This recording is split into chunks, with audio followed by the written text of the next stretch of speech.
I'm going to show you how you get the same exact result as everyone else using much cheaper products for distressing furniture.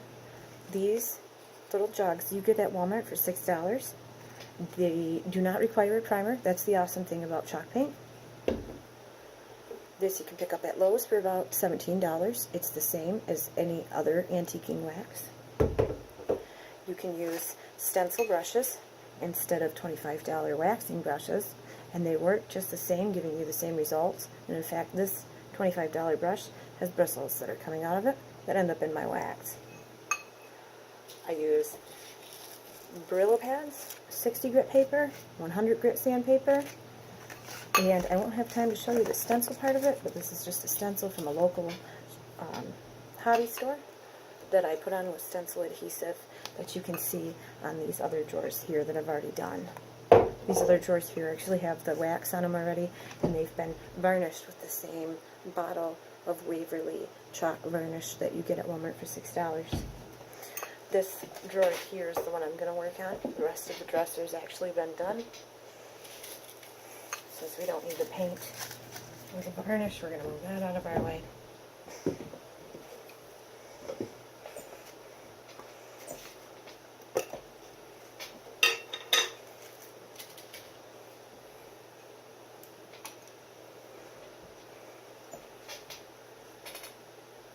You just dip it right into the varnish. Don't want a lot on there. And what you do when you distress furniture is you only put the wax where you think the item would be dirtiest the most over time. You're trying to age it.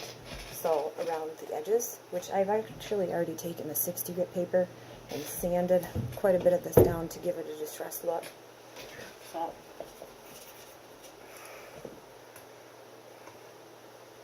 you just rub it into the corners and leave it on. And it's kind of freaky because you put a lot on and it seems like you're destroying everything that you did to this point. You'll see. If you just kind of randomly go around. There's no rhyme to it. There's no procedure, there's no book. Well, I'm sure there's a book, but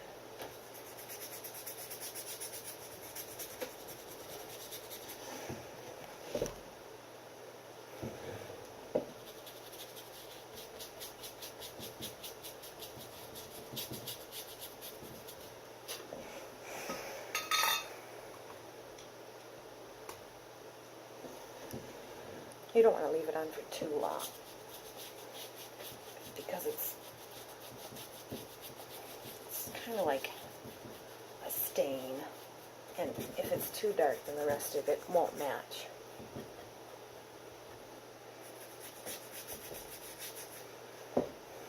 Okay, I think that's good. Then you take your super coarse Brillo pad and you start blending it into the paint.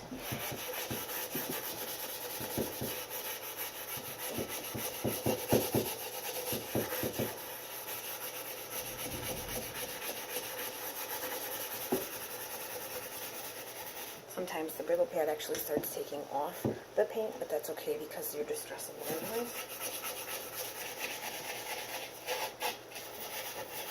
And I just try to get the edges of it to make sure that it's not like an outline of where I actually put the wax, that it's blended in and it looks more or as natural as possible. Sometimes this can be the elbow grease part of it.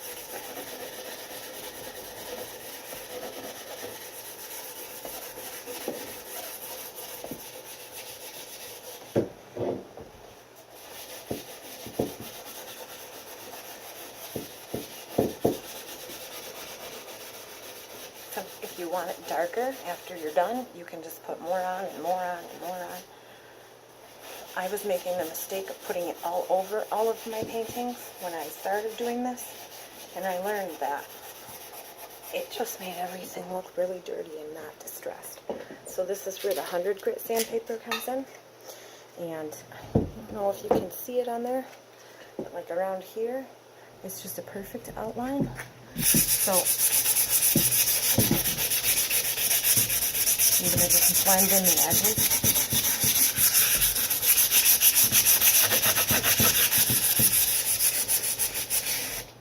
To make it so so it's not so obvious that I put the wax on. As natural as I can make it.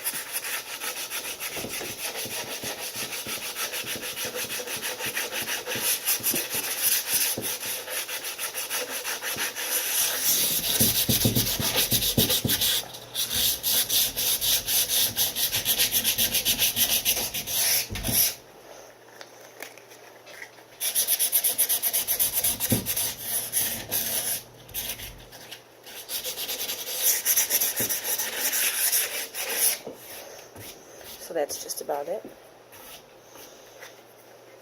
I don't know how well you can actually see it.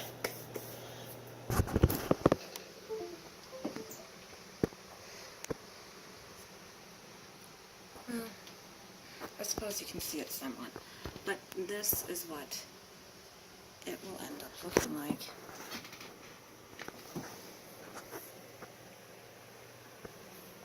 When it is done. And it'll be nice and shiny and pretty, and everyone will love it. So this is how you use the same, or you get the same results with the cheaper products, and this has taken me a couple years to learn, to trial and error, and I actually have a couple pieces of painted furniture that I've had to hold on to because they didn't sell. I paint these to sell. I actually do not keep any of my own paintings because I'm afraid I'll ruin them, but hope that helps.